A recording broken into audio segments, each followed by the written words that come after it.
Meu amado irmão, minha amada irmã, você que está nos assistindo agora, que Deus abençoe você, você que é fiel nesta obra, nesta associação do Senhor Jesus, na TV Século 21, na rede Século 21, que Deus abençoe você, Deus abençoe a sua generosidade, Deus abençoe, seja fiel, porque quando nós somos fiéis ao Senhor, com certeza o Senhor, Ele com certeza corresponde à nossa fidelidade, e o Senhor também é fiel, porque a palavra do Senhor nos ensina, irmãos, a palavra de Deus é lâmpada para os nossos pés e luz para o nosso caminho. Salmo 118, versículo 105 diz: lâmpada para os nossos pés e luz para o nosso caminho é a tua palavra, Senhor. Portanto, vamos conhecer a palavra do Senhor, vamos meditar na palavra do Senhor, vamos ler a palavra do Senhor, porque nós só podemos obedecer aquilo que conhecemos. Quando eu conheço as leis, eu obedeço às leis. Como eu posso obedecer às leis que eu não conheço? Assim também a palavra do Senhor. Todos nós necessitamos de luz. Você que está me vendo agora, com certeza, você precisa de luz para os seus passos. Você precisa de luz para saber onde colocar os seus pés. Porque muitas vezes caímos. E por que caímos? Porque nós não temos a luz nos nossos pés. E o Salmo 118, versículo 105, é muito claro. Lâmpada para os nossos pés e luz para o nosso caminho é a tua santa palavra, Senhor. Portanto, conheça a palavra de Deus. Ame a palavra de Deus. E hoje, meu amado, minha amada, neste domingo, dia do Senhor, dia da ressurreição, por que nós católicos, nós guardamos o domingo e não mais o sábado?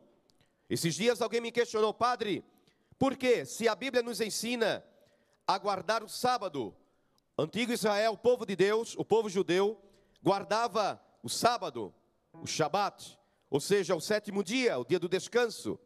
Porque o livro do Gênesis nos ensina que Deus criou todas as coisas e Deus viu que tudo era bom. E a palavra nos ensina, amados, que no sétimo dia o Senhor descansou. Mas, padre, por que nós, cristãos, guardamos o domingo e não o sábado?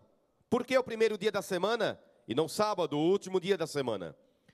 Porque, irmãos, o domingo suplantou o sábado na nova aliança. Lembramos que nós estamos na nova aliança, não mais na aliança feita por Deus com Abraão, aquela aliança do sangue de cordeiros, animais. Nós, na Santa Missa, não oferecemos mais o sangue de animais, mas oferecemos o sangue de Jesus Cristo, vivo, presente na Santa Eucaristia. Então, os primeiros cristãos, diz a palavra do Senhor, os primeiros cristãos, eles começaram a celebrar a ceia do Senhor, a celebrar a ressurreição no domingo, porque o Senhor Jesus, Ele ressuscitou gloriosamente no domingo. No domingo foi o dia que Ele ressuscitou. E diz a palavra do Senhor que, na carta aos Hebreus, que nós cristãos, nós não precisamos mais dos sacrifícios antigos, os sacrifícios de animais, mas estamos debaixo do verdadeiro e perfeito sacrifício. O sacrifício da antiga lei, da antiga aliança, era um sacrifício imperfeito. Mas a carta aos Hebreus nos ensina que o sangue de cordeiro, o sangue de bodes, o sangue de vacas e touros, não tem poder para perdoar pecados. Era uma prefiguração do verdadeiro sacrifício de Jesus Cristo, nosso Senhor e Salvador. Por isso que na Santa Missa, nós contemplamos Jesus como cordeiro e proclamamos, quando o sacerdote levanta a Santa Eucaristia, a Santa Hóstia, diz: eis o Cordeiro de Deus, que tira o pecado do mundo. Jesus Cristo, Ele é o verdadeiro Cordeiro, que tira o pecado. Qual pecado? Algumas pessoas falam que tira os pecados. Não. Que tira o pecado, no singular, pecado. Por quê? Porque a carta aos Romanos nos ensina que por um homem entrou a desobediência no paraíso terrestre. O diabo tentou Eva no paraíso e Eva levou seu companheiro Adão também ao pecado. E eles, pela desobediência, eles fizeram com que o pecado entrasse no mundo. E com o pecado entrou a morte. Jesus Cristo, o verdadeiro Adão, obediente até a morte e morte de cruz. Carta aos Filipenses 2 nos ensina que Jesus Cristo se fez obediente até a morte e morte de cruz. Por isso que Deus lhe deu o nome que está acima de qualquer outro nome, para que ao nome de Jesus se dobre todo joelho no céu, na terra e nos infernos, e toda língua proclame para a glória de Deus Pai que Jesus Cristo é o Senhor.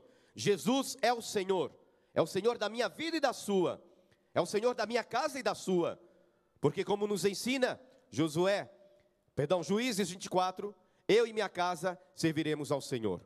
Então, meus amados, que o Senhor nos abençoe neste domingo, dia da vitória, dia da ressurreição. No domingo, o Senhor Jesus, quando saiu do túmulo, quando aquela pedra foi removida pelos anjos do Senhor, e Jesus Cristo saiu glorioso do túmulo, naquele momento, Ele venceu a morte, Ele venceu o inferno, Ele venceu a Satanás. A morte foi vencida. Por isso que nós, cristãos, cremos que após a morte, existe uma vida eterna nos esperando. Após a morte, existe o lindo e maravilhoso céu, a cidade de ouro e de cristal, como nos ensina Apocalipse 22. A cidade de ouro e de cristal, a cidade santa de Jerusalém, Monte Sião, e para lá estamos caminhando. Subiremos a montanha santa, subiremos o Monte Sião, e lá, em Sião, iremos contemplar o nosso Deus, iremos adorar o nosso Deus. E nós podemos experimentar, nós cristãos, podemos experimentar um pouco da glória do Senhor, da Shekinah do Senhor no domingo, quando nos reunimos em oração para adorarmos a Deus.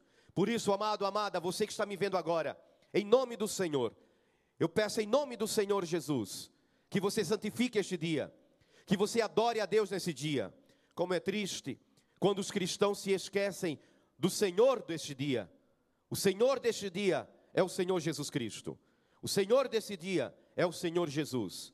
Este dia existe, este descanso existe, por causa da sua ressurreição, por causa da sua vitória.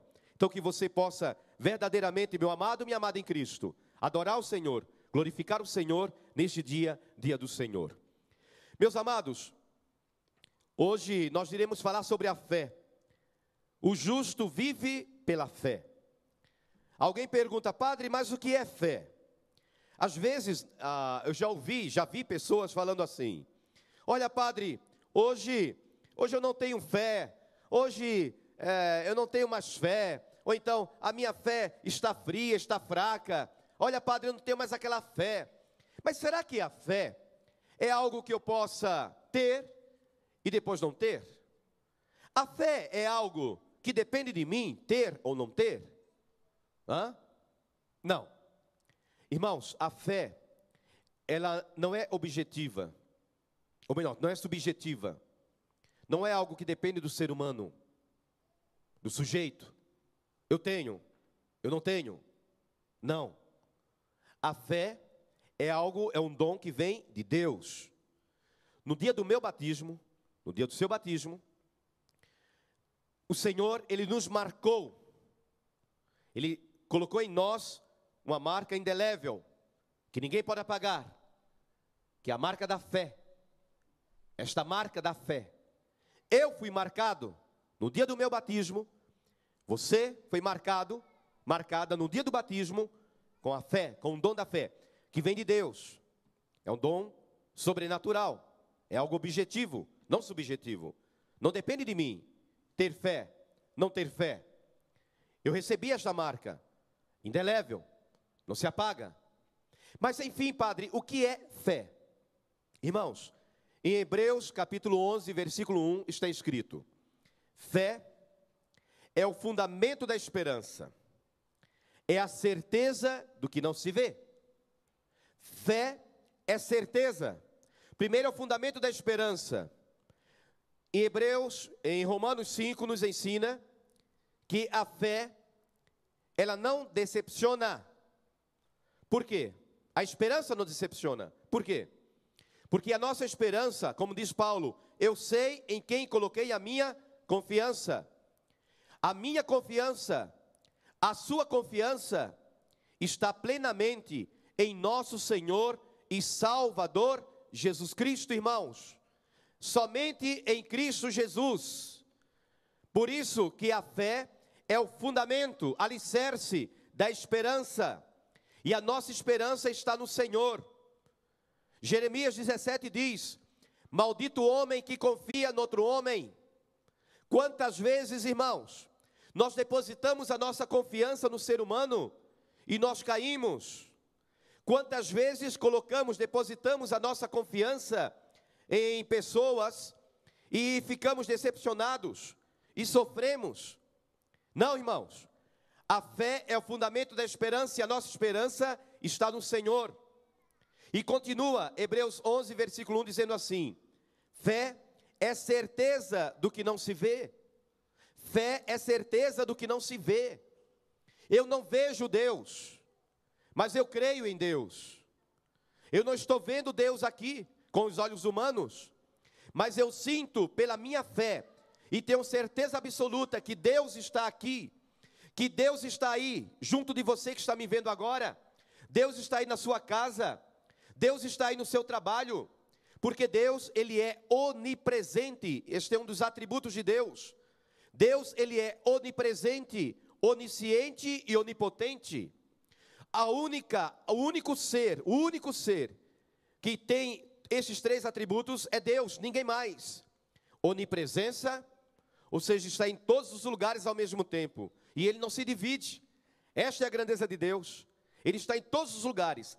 O único lugar que Deus não está, o único, é o inferno. O inferno é a ausência total e absoluta de Deus. O inferno é a ausência total e absoluta de Deus. Absoluta. Outro atributo de Deus, a onipotência. Deus, Ele absolutamente tudo Ele pode. Não há nada que Deus não possa realizar.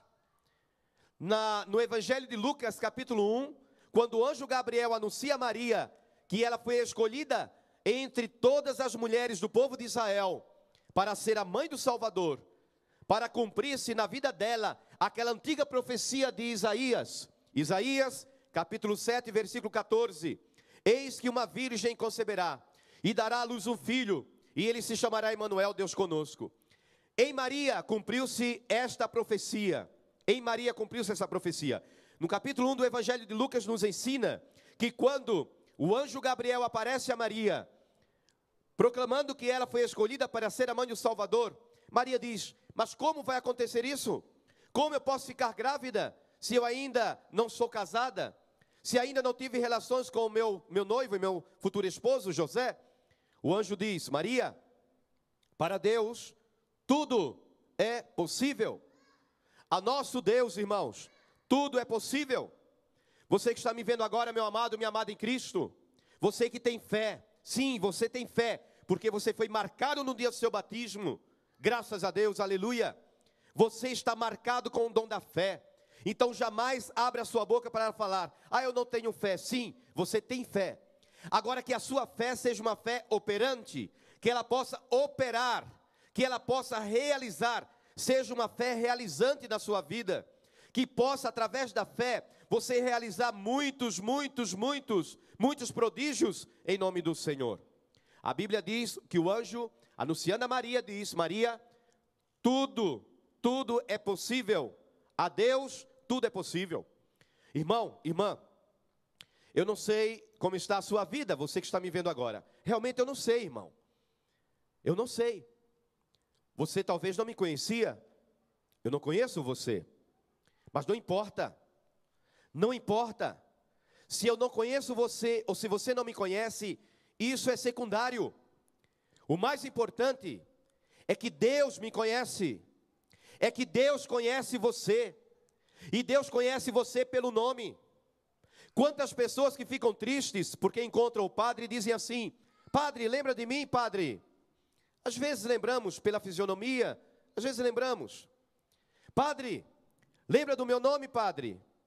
Não lembro. E às vezes as pessoas ficam tristes. Irmão, irmã, meu amigo, minha amiga, não fique triste se alguém não lembra o seu nome.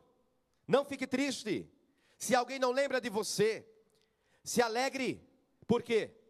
Porque o Senhor nosso Deus, o Deus de Abraão, o Deus de Isaac, o Deus poderoso de Jacó, Ele não se esquece de você. Sabe por quê?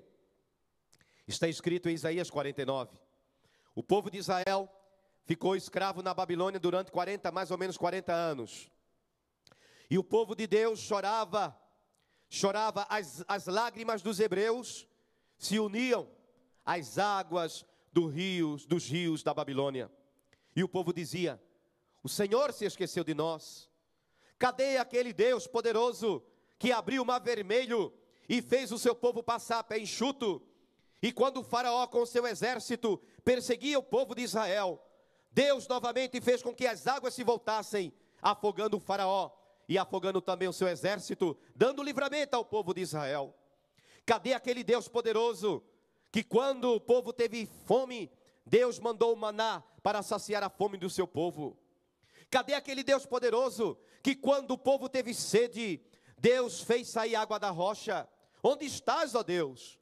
Quantas vezes, meu irmão, quantas vezes, minha irmã, esta é exatamente a minha pergunta e a sua: Senhor, onde estás? Senhor, onde estás que não estás vendo o meu sofrimento, a minha dor, a minha tribulação? Talvez esta seja a sua pergunta, meu amado, minha amada em Cristo.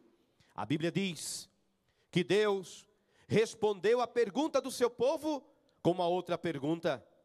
Deus disse: pode uma mãe esquecer o fruto de suas entranhas? Pode uma mãe esquecer o seu filhinho, aquele a quem ela amamenta? E Deus disse: mesmo que uma mãe se esqueça do seu filho, se esqueça da sua filha, eu jamais te esquecerei, Israel, porque o teu nome está gravado na palma das minhas mãos. Isto é tremendo demais, meu amado. Oh, glória a Deus, aleluia, Senhor. Isto é tremendo demais. Por isso, não fique triste se alguém esquece o seu nome. Não fique triste se alguém esqueceu de você, porque Deus não esquece de você. Porque o meu nome, o seu nome, está gravado nas palmas da mão de Deus. O meu nome e o seu, gravado na palma das mãos do grande Deus, o Deus poderoso de Israel. E quando Deus abre a sua mão, Ele não tem como me abençoar ou não abençoar você. Ele não tem como não fazer um milagre na minha vida e na sua. Por quê? Porque Ele leu o meu nome, Ele leu o seu nome na palma de sua mão. Portanto, você é feliz, você tem fé sim. Fé é a certeza do que não se vê. Deus está aqui, Deus está aí. E quem é o nosso pai na fé? Romanos 4,16 nos ensina que Abraão é nosso pai na fé. Por que Abraão é um homem tão importante para mim? Abraão é um homem tão importante para todos nós e para todas as igrejas cristãs. Não apenas a igreja católica, mas todas as igrejas. As demais igrejas protestantes, todas as igrejas protestantes, as igrejas ortodoxas, a igreja católica, enfim, todas as denominações cristãs. Por que Abraão é tão importante ao nosso pai na fé? Irmãos, no capítulo 22 do livro do Gênesis, a palavra de Deus nos ensina o quê? Que Abraão, o maior desejo de Abraão era ter um filho. O maior desejo de Abraão era ter um filho. E a Bíblia nos ensina que ele não conseguia ter um filho. Por quê? Porque Sara, ela era estéril, tinha mais de 80 anos. E como uma mulher estéril, uma mulher com mais de 80 anos, conseguiria ter um filho? Mas Deus fez uma promessa a Abraão. Deus fez uma promessa a Abraão. Deus diz: Abraão, sai da tua terra, vai para a terra de Canaã, vai para a terra dos cananeus. Lá eu vou te abençoar, Abraão. Lá eu vou te abençoar. Diz a palavra do Senhor, porque Deus, Ele cumpre as suas promessas. Eu sei que muitas vezes, meu irmão, minha irmã, você já se decepcionou com o ser humano. Digo mais, você pode ter se decepcionado até mesmo com o sacerdote, com o bispo, com o papa, com o coordenador da pastoral, do grupo de oração, enfim. Por quê? Porque nós, seres humanos, nós falhamos. Mas a Bíblia diz, em Números 23, 19, Deus não é homem para mentir. Deus não é homem para mentir. Deus, Ele nunca mente. Por que Ele não mente? Porque Deus é perfeito. E como está escrito, o Senhor Jesus nos ensina no Evangelho de João 8,44, que o diabo é o pai da mentira. Satanás é o pai da mentira. Deus nunca vai mentir para mim. Deus nunca vai mentir para você. Porque Deus jamais, Ele vai compactuar com a obra de Satanás. E o diabo, o Senhor Jesus nos ensina, Ele sim é o pai da mentira. E está escrito em Números 23:19, Deus não é homem para mentir. Deus fez uma promessa a Abraão, até então Abrão, depois se tornou Abraão. Deus disse: Abrão, sai da tua terra, vai para a terra dos cananeus, a terra de Canaã. Tem até aquela canção bonita da Renovação Carismática: caminhando eu vou para Canaã, caminhando eu vou para Canaã. Porque estamos caminhando para Canaã. A cidade santa está em Canaã. Para nós cristãos hoje, Canaã, a terra dos cananeus, a terra onde corre leite e mel, a terra das promessas, a terra das delícias, a terra da vitória, não é mais Israel aqui na terra. Nós estamos caminhando para Canaã celestial. Estamos caminhando para Jerusalém. E Deus disse: Abraão, sai da tua terra, a terra de Ur, na Caldeia, onde hoje, aquela região do Iraque. Vai para a terra de Canaã e lá eu vou te abençoar. Irmãos, a Bíblia diz que Deus fez essa promessa e Abraão, ele creu na promessa do Senhor. Ele tomou posse da promessa do Senhor. Irmão, irmã, aqui está, irmão, o segredo do sucesso. Tome posse da bênção. Quando uma bênção for proclamada no altar, tome posse. Tome posse, é minha. Esta bênção é minha. A carta de São Tiago, no capítulo 1, nos ensina que muitas vezes nós não recebemos a bênção, porque nós temos a fé vacilante, irmãos. Não é uma fé realizante, não é uma fé operante, mas é vacilante. Como ondas, São Tiago nos ensina isso. Pessoas que têm fé, mas são como ondas, não têm firmeza na fé.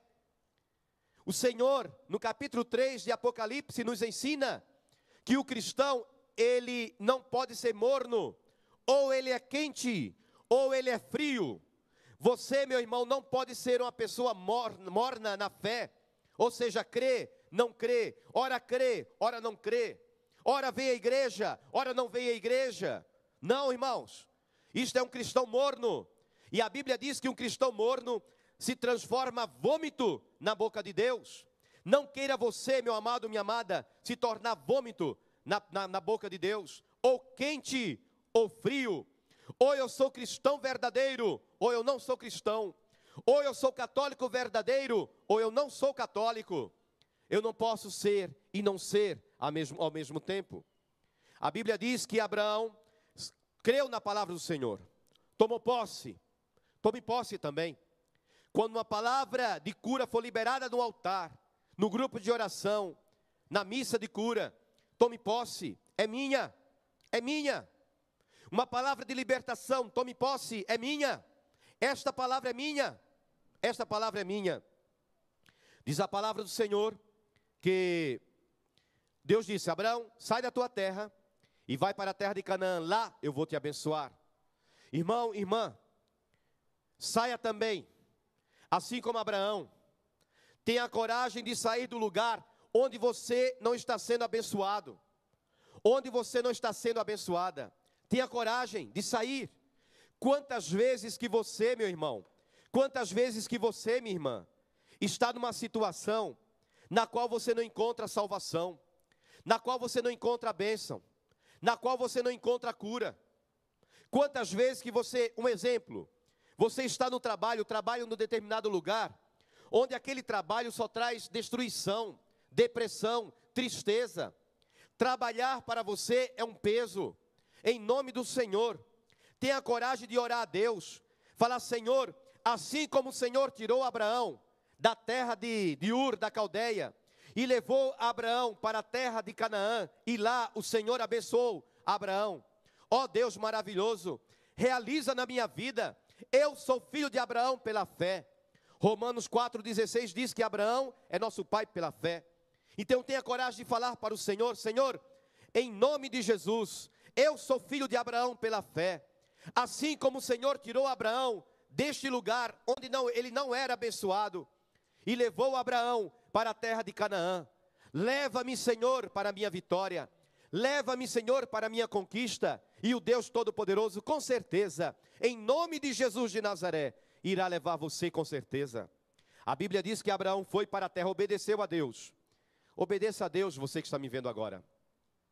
Obedeça a Deus. Obedeça a Deus. Se Deus fala sai, saia. Se Deus fala vai para lá, vá. Obedeça ao Senhor. A Virgem Maria, a maior discípula, a Santíssima Virgem Maria, ela nos ensina justamente isso, irmãos. No capítulo 2 do Evangelho de São João, quando eles estavam naquela festa de casamento, Maria Santíssima falou para os serventes: façam tudo o que meu filho vos disser. É o maior e melhor conselho que Maria Santíssima nos dá no Evangelho. Obedecer a Jesus. Obedecer a Jesus. Seguir a Jesus. Confiar em Jesus. Colocar Jesus como rocha da nossa salvação. Mateus capítulo 7 nos ensina que o homem prudente edifica a sua casa sobre a rocha. Esta rocha inabalável é Cristo Jesus. Se você edifica a sua vida sobre a rocha, o seu casamento sobre a rocha, que é Cristo Jesus, não tem demônio que possa destruir você, não possa inimigo que possa se levantar contra você e destruir você, porque Jesus de Nazaré, Ele não vai permitir, porque Ele é o Deus Todo-Poderoso, Ele tem todo o poder nas suas mãos. A Bíblia diz, irmãos, que Abraão foi para a terra de Canaã, e lá Sara conseguiu engravidar. Irmãos, que Deus é esse? Que Deus tremendo é esse, irmão e irmã?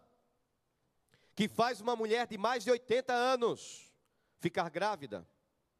Que Deus é esse? Que Deus poderoso é este, irmãos? É o meu Deus, é o seu Deus, é o nosso Deus. Sirva a esse Deus com alegria. Confie neste Deus com toda a força de sua alma e de todo o seu coração. A Bíblia diz que Sara ficou grávida e deu à luz ao seu filho Isaque, o filho da promessa, o filho da bênção. A Bíblia diz, irmãos queridos, que Sara engravidou e deu à luz a Isaque. Meu amado, minha amada, eu não sei qual é o seu problema, eu não sei qual é a sua dor, eu não sei quantas e quantas vezes que você chorou, não sei, mas eu sei que o Deus poderoso, eu sei que o Deus tremendo, o Deus que abriu o mar vermelho, o Deus que fez sair água da rocha, irá operar na sua vida em nome de Jesus de Nazaré. Por isso, tome posse, meu irmão, minha irmã, tome posse. Deus não é homem para mentir. O justo vive pela fé. Eu pergunto, você tem fé? Sim ou não? Claro que sim. Claro que sim. Você tem fé. Use a sua fé.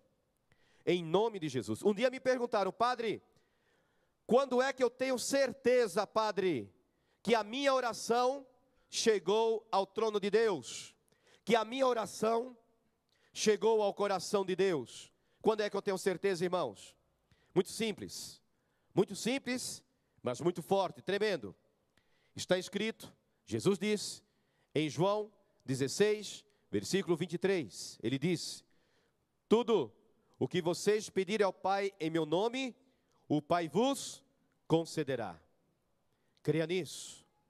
Quando você orar, quando você clamar, peça, suplique, em nome de Jesus, em nome de Jesus, em nome de Jesus, em nome de Jesus. Nós somos católicos, graças a Deus. Nós somos fiéis, graças a Deus. Nós cremos no Deus do impossível, graças a Deus. Porque não há Deus melhor, não há Deus maior, não há Deus mais tremendo do que o nosso Deus. Bendito, adorado, exaltado e glorificado seja o santíssimo nome do Senhor. Amém, amém, Amém. Aleluia. Glória a Deus. Glória a Deus.